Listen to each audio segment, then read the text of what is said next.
Hello everyone and welcome to Webasto Webcast Mobility of the Future. My name is Johann Schwenk and I'm your host today. Since over 10 years now, a steady growing movement is working on electric mobility as future clean transportation form. With high electrification rates already in China and green deals coming around in Europe and the US, we at Webasto are convinced the future is now. That's why we give a lot of power and passion into our new business fields, batteries, charging, and electric heating, and in this webcast, of course. So what's on the agenda today? First of all, we will have a keynote speech from my colleague, Christine Marie Boutgust. She's leading the global business development at Webasto Battery System. Hello, Christine Marie. Hi, Johann. After that, we will have a great panel discussion with two good colleagues of me. On the one hand, this is Henry Kuhle from the VDR. He's leading the connectivity topic there, but he's long enough into the business to know a lot of battery systems too. So hello, Henry, to the show. Hello, everybody. And on the other side, we have Peter Schwierz. I think everybody knows Peter. He's editor-in-chief of ElecDrive.net and ElecDrive.com. They had 10th anniversary. Congratulations to that. So every news who's been dropped in the 10 years, in the last 10 years of electric mobility, Peter had a hand on it. And next to that, he's member of the board of German Zero. It's an initiative who is taking care of climate-friendly environment in Germany. So hello, Peter. Welcome to the show. Hello, Johann. Thanks for having me. After the panel discussion, we will move over to a Q&A, and the Q&A will took over by Julia. So Julia, please. Thank you, Johann. A warm welcome also from my side. During the whole webcast, you have the possibility to ask questions. Just type in your question in the chat box you can see on the right-hand side. Is it either to the presentation of Christine Marie or to the panel discussion afterwards? After those two sessions, we will have enough time to go through all your questions and discuss them with the experts. Furthermore, we would like to conduct a survey. For our next webcast, which will be held in fall, we want to know in what kind of topic you are most interested in. Is it either cell and battery technologies, or do you want to learn more about sustainability topics here at Webasto, or our service solutions around battery systems? So just participate at the survey. You can see the link also directly in the chat box. So have fun and thank you. Thank you, Julia. So now let's move on to the keynote speech. How can battery systems help to shape the future mobility? Christine Marie, the stage is yours. A warm welcome, everybody. My name is Christine Marie Boutgust, and I'm pleased to give you a short presentation how battery systems can shape the future of mobility. Beginning of 2021, the Zukunftsinstitut in Frankfurt conducted a survey about the most important megatrend of our decade. They quoted, "Environmental awareness is turning from an individual lifestyle into a collective movement. Sustainability from a consumer trend to an economic factor. And the climate crisis becomes the basis for a new global identity. For the next generation, it's already natural to push for the 1.5-degree goal and CO2 neutrality. It has nothing to do with a green lifestyle. We, as we are here in this round, are working on e-mobility, structural change, renewable energy. So sustainability is already an economic factor for us. And with the Paris Agreement or American Green Deal, climate crisis is the basis for a new global identity. Because worldwide we have now one joint goal, a sustainable future. To underline that sustainability is more than just a trend, we should take into consideration that by end of April, the Federal Constitutional Court overturns the German climate protection law because it's not profound enough, according to the court. But how can battery systems shape the future? Therefore, let's have a closer look how the emission of greenhouse gases emerged 2019 in Germany. The sector which caused the biggest CO2 emission is the energy sector, followed by transportation, the households, and the industry in general. So, how can battery systems be used to meet the targets for a sustainable future? When we look at the energy sectors, battery systems for smart grid, for example, is one intelligent solution for useful storage of energy. Or for logistic and public transportation. In a city like here in Munich, CO2 emissions can be reduced by electrified vehicles for the last mile delivery or passenger transportation. Photovoltaic, for example. We use batteries to convert and storage energy out of a natural source. All of this will make a contribution for the whole society and especially for our next generation. But why are we not there yet? Energy storage is a well-known technology in other segments like household applications. What prevents us from the next steps? For us, the biggest challenge we see, we need an affordable and scalable technology in the area of e-mobility. But how does the requirements for an affordable, scalable, and sustainable technology look like? Currently, we have various KPIs and requirements like performance. Different voltage level, different kilowatt hours need to be taken into account. This is directly leading to range requirements, which are getting more and more important, especially for long-distance heavy-duty trucks and PV. To extend the range and payload, the weight needs to be on the lowest possible level. To save time in the commercial as well in the passenger vehicle market, the charging infrastructure is essential and still a crucial topic on which discussions are ongoing. Will the needed infrastructure be there on time to ensure the growth of e-mobility at the same time? At the end, the volume, scale effects, and operating costs are the main drivers to reach financial targets. Cost-efficient development and production needs to be ensured. But these are just the economical values. To offer a full sustainable solution, we need to consider social aspects like fair payment and diversity also into account. Also, ecological factors like a sustainable supply chain and production, as well as recycling and reuse, will be the new requirements of electrification in the future. What kind of impact does the requirements have for a company like Webasto? On our path to an affordable and scalable e-mobility, we determine price energy density, mass customization, a full sustainable solution as the main driver on our way to the battery of the future. When we started in 2016 with battery systems, we decided for a two-pillar strategy with standardized and individualized battery systems. This gives us the opportunity to meet customer requirements and expectations with developing and producing an individualized battery system for PVs. On the other hand, we can offer a standardized off-the-shelf system which is already fully developed and in production for commercial vehicles, autonomous vehicles, buses, and so on.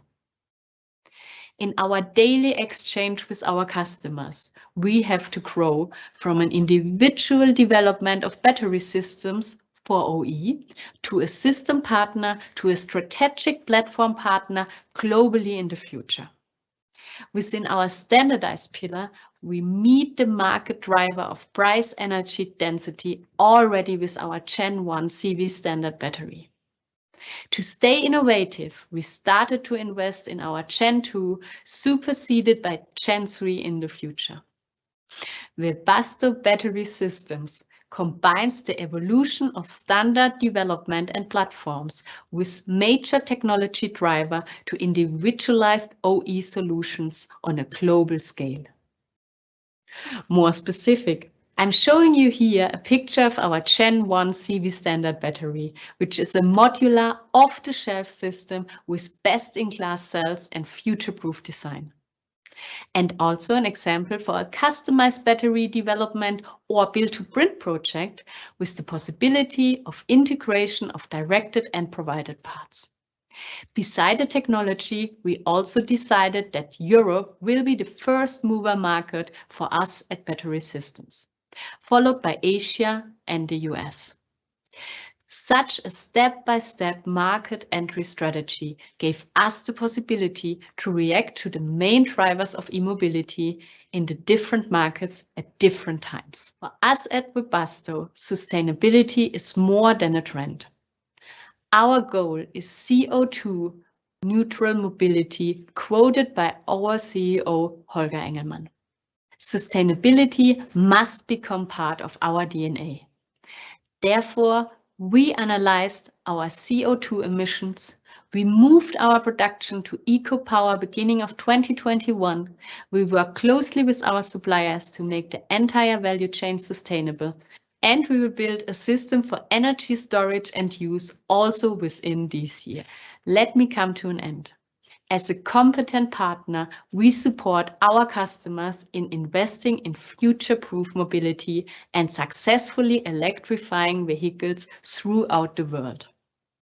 At Webasto, we are committed to an electro-mobile future and bring together many years of automotive industry expertise, an agile startup character, and an exceptional employee culture in the development of battery systems which shape the future of mobility. Thank you for your attention.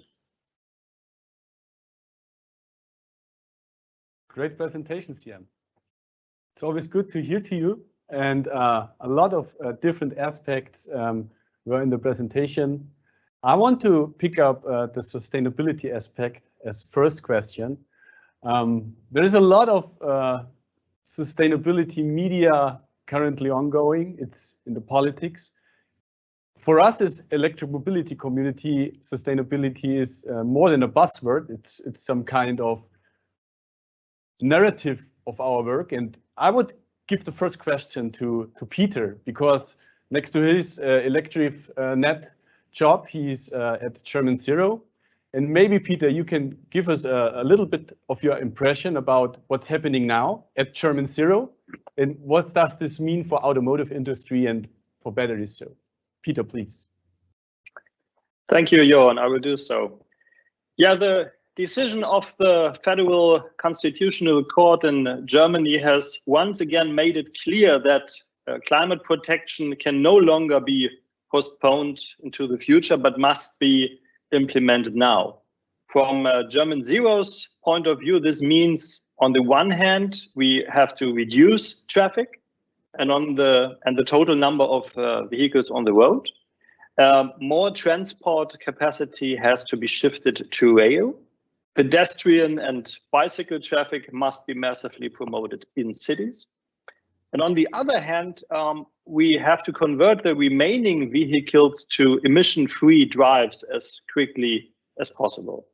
And here the battery electric car is the right solution because of its unmatched efficiency. To achieve the goals of the Paris Agreement, all new cars would have to be purely electric by 2030. Moreover, older vehicles with internal combustion engines would also have to be converted or phased out by 2035. That holds true for truck and bus traffic as well. And let me go a little further. At the moment, we see a massive shift to electric drives around the world, as you already said. Some countries are faster than others. Germany should definitely play a leading role here from an industrial and climate policy point of view. German Zero is currently developing a real 1.5-degree climate protection law for Germany. We will present the relevant policies for all relevant sectors, including traffic, on June the 9th. You can look forward to it. Our big goal is to make Germany climate neutral by 2035. In terms of traffic, manufacturers and suppliers will face a great deal of change and a lot of work. At German Zero, we provide a plan how to successfully master that transition. There's no time to lose, Johan. Great. So thanks for this, Peter. Is there something to add from Webasto side, from you, Christine Marie, or Henry after that? Let's say from us as a supplier in this new market, we are facing, let's say, the challenge of that sustainability has 3 dimensions. Yeah, it's not only the ecological factor, it's also the social and the economic factor. And this is something we as a supplier of battery system have to bring together also for our future technologies and innovations which we will bring to the market soon. Perfect. Henry. As the automotive industry is also on the way to shift to electric drive. So we are a long time in the national platform of electromobility since 2010. So we have enough products now. They are now available. They are not prototypes. They are available cars for the street and you can buy it. But we have a problem. We cannot change the fleet, existing fleet on the street from one day to the next. We have a lot of cars on the street. So we must use in the time to 2050 other ways also. I think e-fuels are a way we can bring the e-fuels directly in the existing vehicle fleet, and then step by step we change the fleet, and then we have 100% electric cars on the street in 2030, 2050, I think so. Yeah. So we are all in the middle of an exciting transformation, which is happening right now, and we are doing good to put the pedal down to the metal, which is bringing me to the next question. Of course, we are not only talking about sustainability today, we also talk about batteries and OEs and battery supply. My question goes out to CM in the first way. It's about why OEs are looking for battery supplier in the market and not doing them by themselves. And after that, I will give the same question to Henry then. Yeah, Johan, of course, we as a supplier, we are also asking ourselves this question. But yeah, what we can tell you, or I can tell you from all the discussions and meetings with our customers, yeah, at the end, there will be a kind of two-way strategy. I mean, the battery system is, let's call it the heart of a vehicle. Yeah, and the OEMs, of course, they will produce it in-house. Yeah, they have to save the employees the jobs of the employees they currently have. Nevertheless, there are always niches available where maybe there's just a small volume or there's a high investment and so on, which makes no sense for the OE to produce it in-house. And that's the point where we as a supplier step in and offer our capabilities. Perfect. So Henry, out of the view of the automotive industry, what do you think, why giving OEs the supply of batteries to suppliers like we are ones?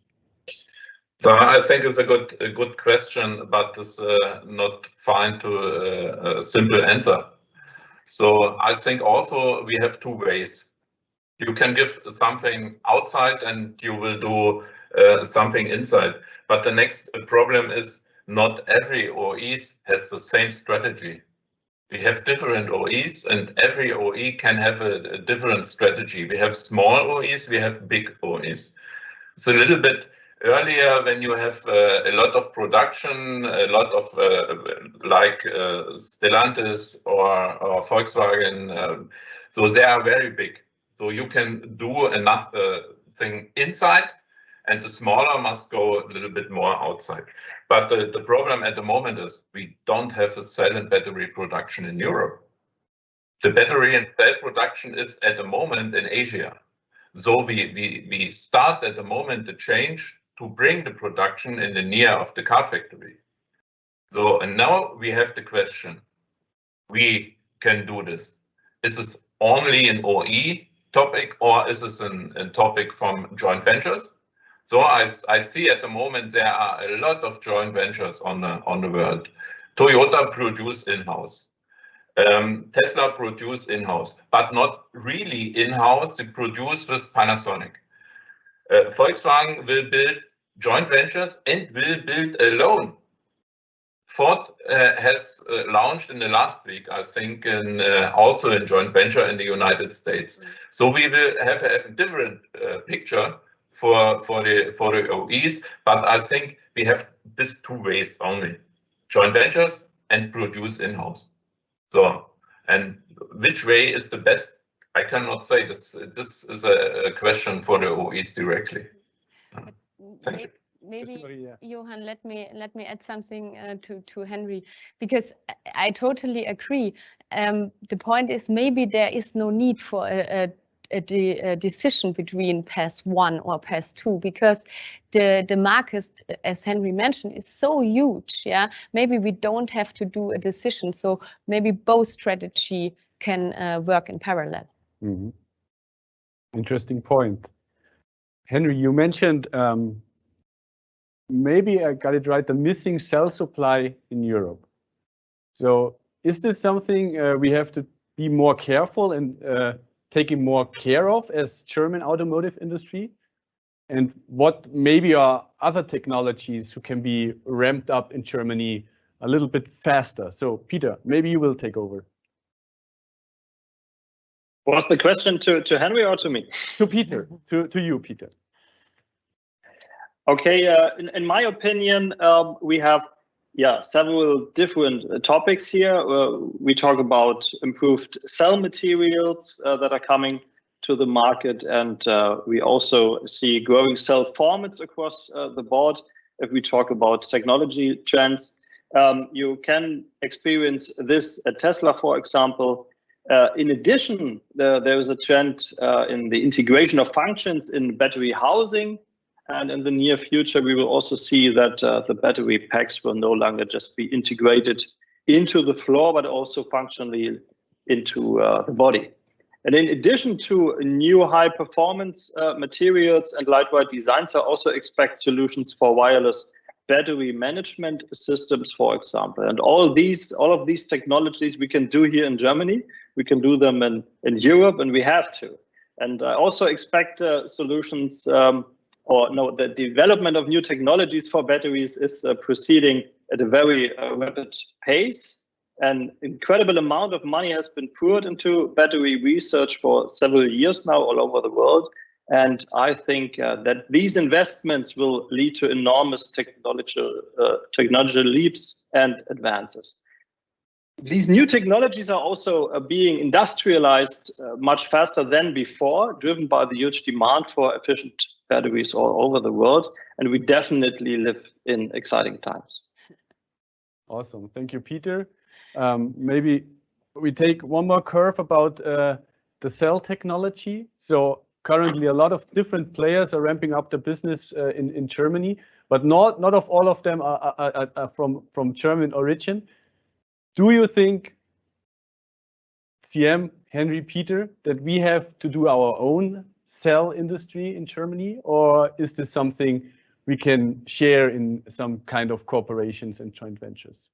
Who wants to take over? Who want to go first? CM, Marie. maybe I'm taking over, but this is a very personal view. Yeah. Should we invest in own cell developments also here in Germany? If you ask me, as from my position as business development, I would say yes, of course, because I mean I see a big advantage in having more competition on the market of cells, and also that maybe we are a bit more independent from the existing suppliers, Nevertheless, I mean, this is discussed, this is a topic which is discussed nearly on every forum or symposium. The investment which needs to be done is super high, and let's say the existing suppliers, they are already, let's say, not just 1 or 2 steps ahead, and so to really, let's say, come on the same level will cost a lot of money and investment. So is there something to add from your side, Henry, Peter? So I'm absolutely with Christine Marie. We have a pressure on the price at the moment. So there are big players in Asia, and they are the first at the moment. And these players dictate the price from the cells. So when you will start in Europe or in America, you must pay a lot of money, and then you cannot build the cells for this price from Asia in the beginning. This is a problem. But we must build the cells and batteries in Europe. We must learn to build this here. This is my personal view from an engineer. We cannot learn when the production is in Asia. We must the production have here, and we must the production every day better and better and better and better. Then we are in 10 years also good as a suppliers from Asia. We must this do here. And other aspects also, batteries and cells are dangerous goods.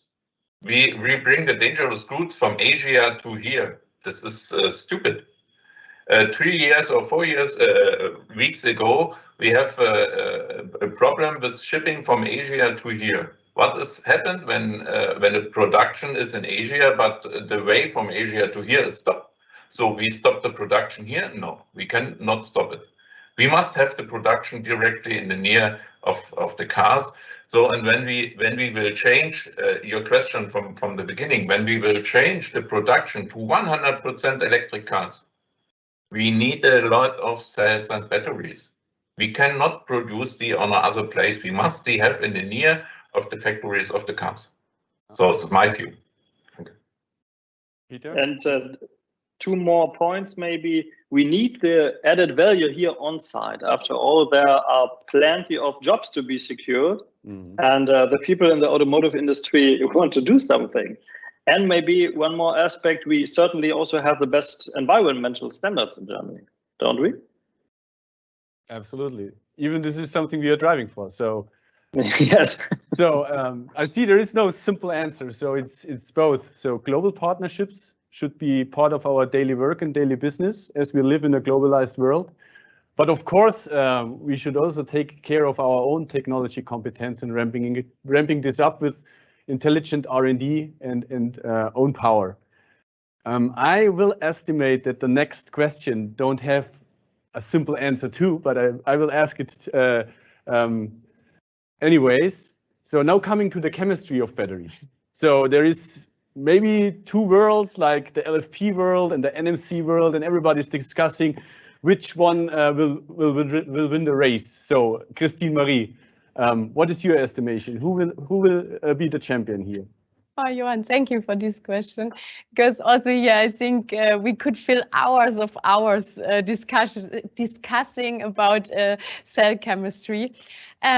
Nevertheless, let me try it like this. So from my point of view, currently, due to TCO and for low to mid-range application, which are not weight sensitive, this is a very important point. I think LFP is a very good option currently. But we see the improvement potential for LFP beyond 2024 limited. Therefore, I would answer your question that NMC is the cell chemistry to go for within the next years. That was also one reason we decided for NMC technology for our CV standard battery back then in 2016. And yeah, but also we will see what will happen 2025, 2026. Maybe we have first solid state cells in our hands. I'm really looking forward what will happen in this area. And yeah, I can only say we as a supplier, we have to stay innovative, we have to stay flexible, because we have to fulfill the market needs and need an answer for, or yeah, have to fulfill also the requirements of our customers. And therefore, depending where the market goes, we also must be there. Interesting point. I would take this point on, and we'll talk a little bit about standardization of future solutions. And this is maybe something, Henry, you can take over. Talking about standardization, about different formats and different chemistries and end of life. What would your best guess about handling the situation in the next 5 to 10 years, maybe? So I have a personal view of this, but we must show what is the view from the industry side. I think we don't find a standardization of all cells. So we don't have a one fits all solution. We have different cars. We have different OEs. We have different types of batteries. So we must live with this reality. So this is so. So we have different geometrics. We can show we have cylindric and prismatic and coffee bag cells, but we must show that we don't have 500 different types. So we must reduce this of 10 or 15 types. But so also you can have bipolar cells for big formatted cells. So, but I think we cannot standardization the chemistry. This is not possible for me, and also not really the geometrics. But we can do on the packs. We can bring the packs more and more in the same dimensions, so that we can say we can use the same cooling system, etc. pp.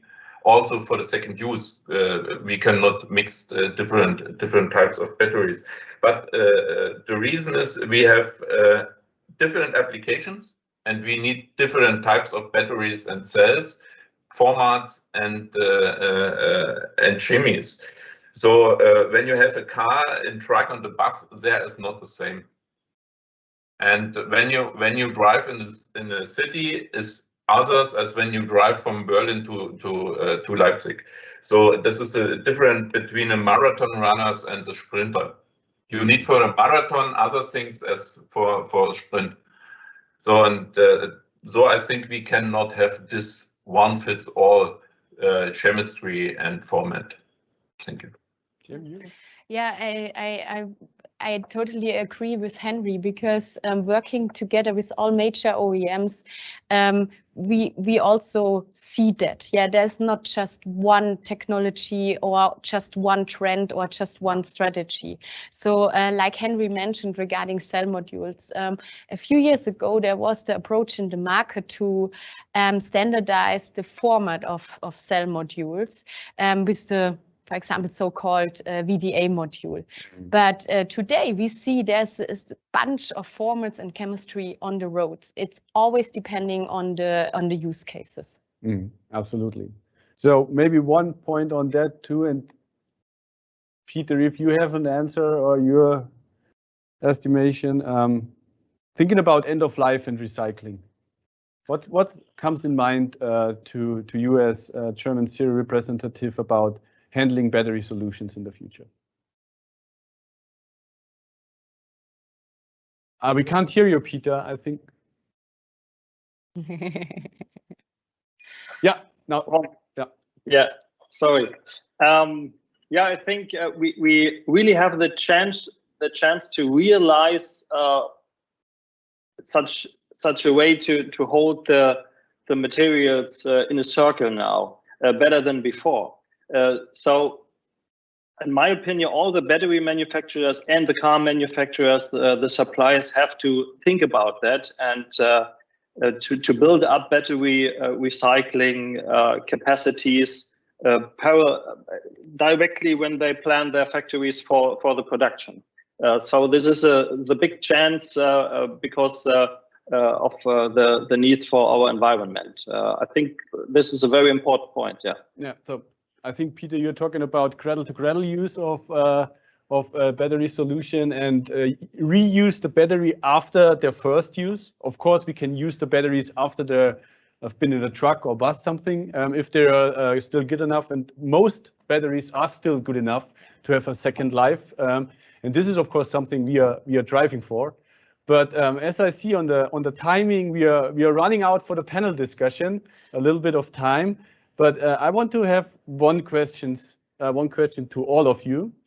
So we have elections in September.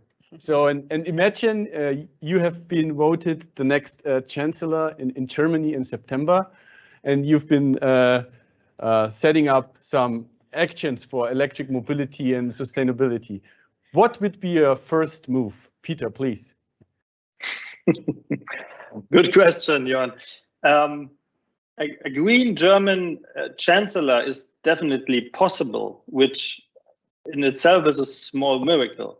And if I would have this job, the first step would be to significantly increase carbon dioxide taxation, I guess, because emitting carbon dioxide has to hurt your wallet, don't it? In addition, as a friend of electromobility, I would, of course, accelerate its ramp up significantly. And this includes the development of production capacities for batteries and vehicles, and also promoting the installation of charging infrastructure even more. For example, petrol stations could replace 50% of their petrol pumps with high power chargers by 2025, maybe just as one idea. We can see this in Norway already. And the main point, however, is that you can no longer view the sectors separately. They are all linked with one another. Transport and energy must be integrated in a better way in future. When the sun shines or the wind blows, the batteries of our cars should be charged. And if there is not enough green energy available, vehicle-to-grid technology must finally be implemented as an option. And last but not least, we will only be able to stop climate change if we define climate protection as a national goal and make it the central basis for any decision. And this requires a modern society that approaches change as a common task, and a legal framework that demands and enables this big transition. And at German Zero, we are working on the latter. Interesting thoughts, Peter. So, Henry, if you would be the next chancellor, what would you do? So I cannot be the next chancellor. Peter is better as I think, and I'm only an engineer, not a politician. But when I have some wishes, so I think the first is we must show what is the needs of the customer and users. For a high level of acceptance, we must show what will the peoples on the street. So this is the first. So sustainability and individual mobility must go hand in hand. So that must we bring to the people on the street.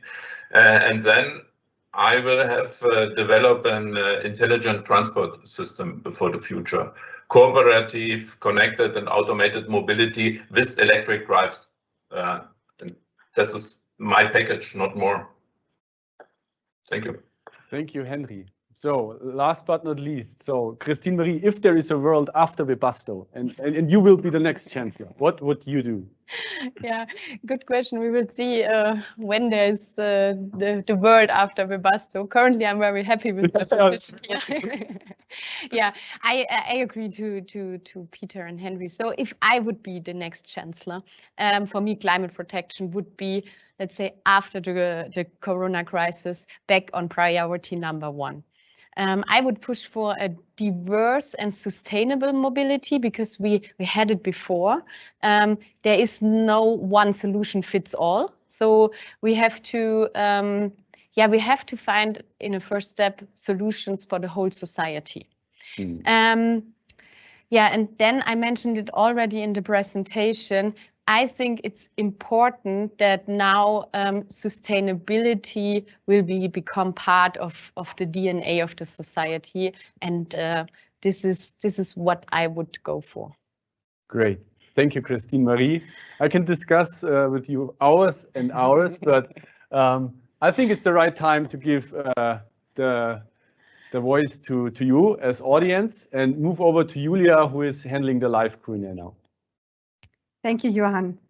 So there were many questions coming in, and it's great to see that you are so active and asking so many questions. But before we have a look at your questions, let me remind you to participate at our survey. The link is shown again in the chat box, so please use this function and participate in our survey.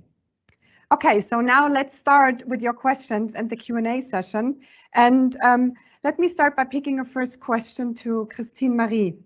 In your presentation, you showed us the path to an affordable and scalable electric mobility and stated that until 2025, you are planning to become a system partner for OEs. So how will you do that? Yeah, thank you for this question. So being a system partner, working as a system partner for OEs gives us at Webasto the possibility to, for example, develop an individualized battery system central somewhere, maybe in Stockdorf, here in Stockdorf close to Munich, or in our department in Shanghai, but produce the battery system maybe around the world, not on just one facility. Working at battery systems for Webasto gives us the advantage to belong to a company with an automotive DNA for more than 120 years, and also a global production footprint with more than 30 production locations worldwide. That means as soon as it makes sense for our customers, we can produce the battery system very close to the car production sites. What we also discussed before, that the supply chain for this good plays a really important role in the future due to weight issues and dangerous goods topics. Nevertheless, as a system partner, development and production of a battery system is just one part. We understood that we have to offer an holistic approach. That means beside production and development of a battery system, we also have to meet the target of a full sustainable solution for our goal of CO2 neutral mobility. Thank you, Christine Marie. So the next question I would like to pass to Henry. As a VDA representative, what is important besides the decarbonization of mobility and the e-mobility trends we see? So for decarbonization, we need electromobility with green energy. With what else? We must use green energy, not energy from other things. Only green energy from wind, from agua, different things. So then we must have a connected mobility system, an intelligent. I have spoken in my wishes. I think we need an intelligent transport system in the future to reduce the waste per day. We don't must go by car to the next bakery. I can go by my my neighbor can go for me in the morning and not I. And so when I must not go every day in the office. So we have learned this in Corona. I can work a little bit more at home, and so we can reduce the traffic on the streets. I think this is the same what the view of Peter. So we must change the transport system a little bit, but we must change a little bit more the mindset by the people. Thank you. Okay, thank you very much, Johan, for jumping in, and Henry for your answer. So let me move on with question more in terms of technology developments. So we heard before that there will, of course, new technologies coming up, like improved cell materials, cell formats, battery housing, and so on.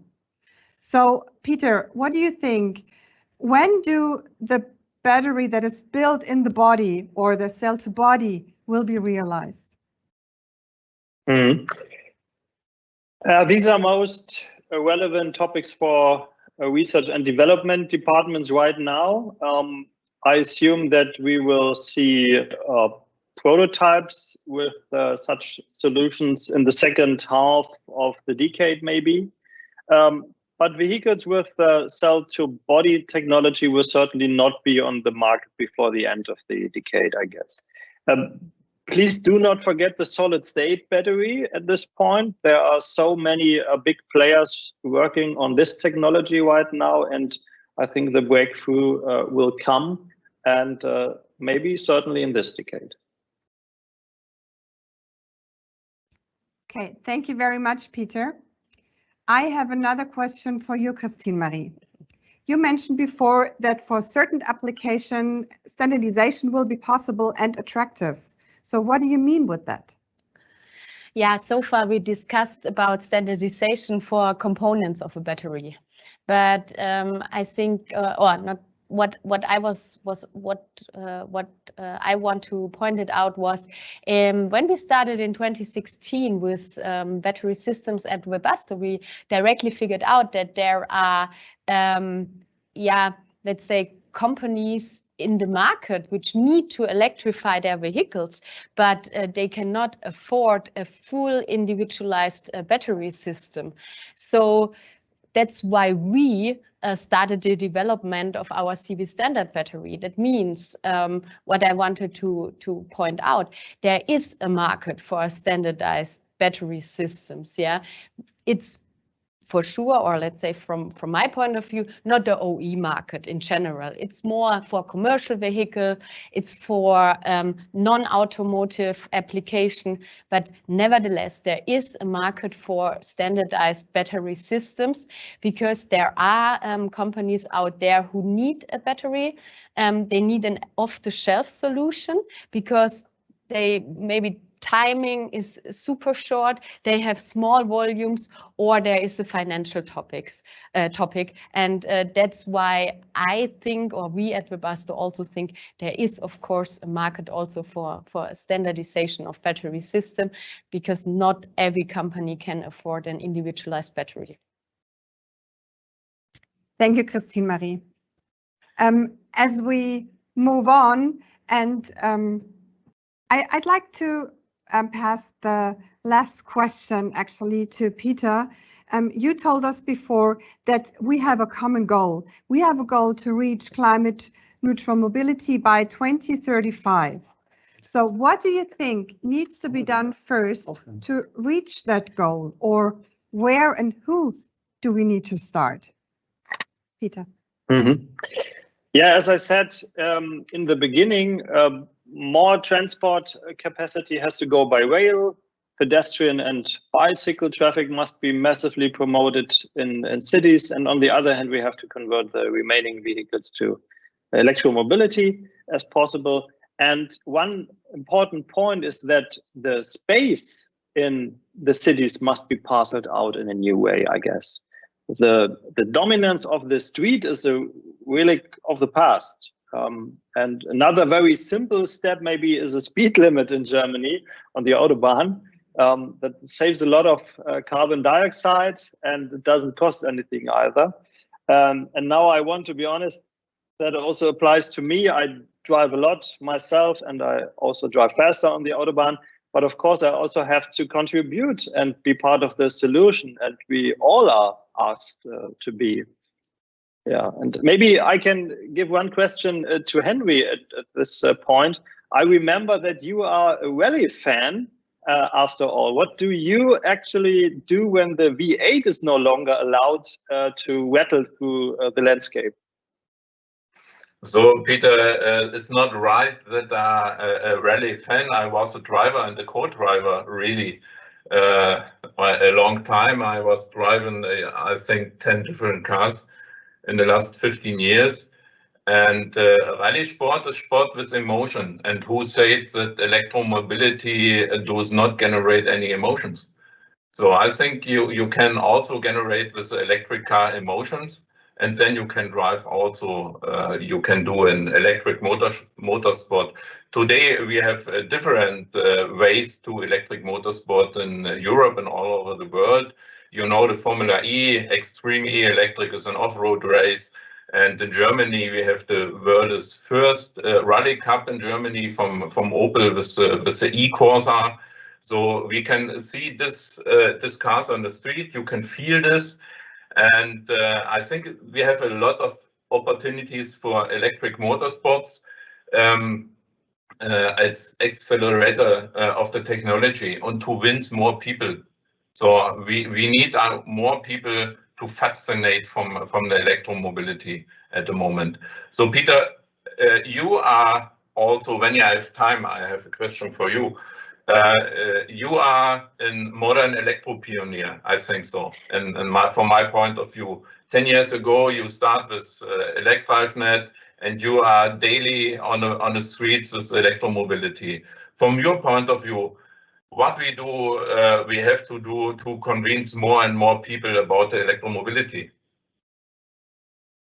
Yeah, first of all, thank you, Henry. I'm happy that there's hope for all the rally fans out there. I think we need two things. First of all, a large selection of really practical and affordable electric cars. And then, of course, an absolutely reliable charging infrastructure. The former is currently emerging with the big platforms of the major OEMs. All that is missing now, I guess, is a few station wagons and efficient limousines, but we have to act quickly when it comes to charging infrastructure, because there are many open questions and problems in practice, especially with new customers. And in the future, every driver of an electric car has to be able to find high-power charging stations at every truck stop and rest area, without having to search for a long time. And the car should take over the communication between the charging station, also the billing process. And I think there is enough intelligence already built in our cars. So you can only convince all the customer groups when the customer experience is really hassle-free. I think that's very important. Thank you very much, Henry and Peter, for those two last statements from your side. So let me now come to an end for the question and answers, and thank you again for your very active participations. Unfortunately, we cannot take all your questions, but in case there is a question open, please contact us. For our email address, it's info-battery@webasto.com. So just contact us and we will be happy to answer your question. Okay, so now let's have a look at the survey I mentioned at the beginning of the webcast. What is the topic you're most interested in for our next webcast, which will be held in fall?